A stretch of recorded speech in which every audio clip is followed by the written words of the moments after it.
ક્રોધ કરવો જ ન જોઈએ. નરકનું દ્વાર છે, નરકનું પંથ છે, વગેરે વગેરે. પણ 6 સમય એવા રાખજો જીવનમાં કે એ વખતે તો ગમે તે થઈ જાય, ક્રોધ ન કરવો. એક, સવારમાં ઉઠતા વેત કોઈ દિવસ ખીજાવું નહીં.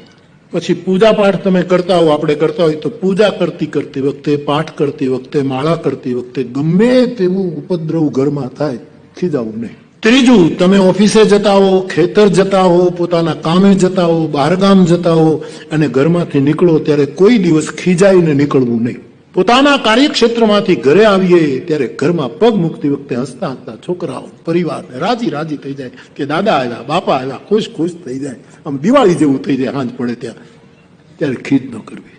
વાળું કરવા બેહો ત્યારે મહેરબાની કરી કરો. અને છેલ્લે હવે જયારે સુઈ જ જવું છે ત્યારે કોઈ દિવસ ક્રોધમાં સૂવું નહીં.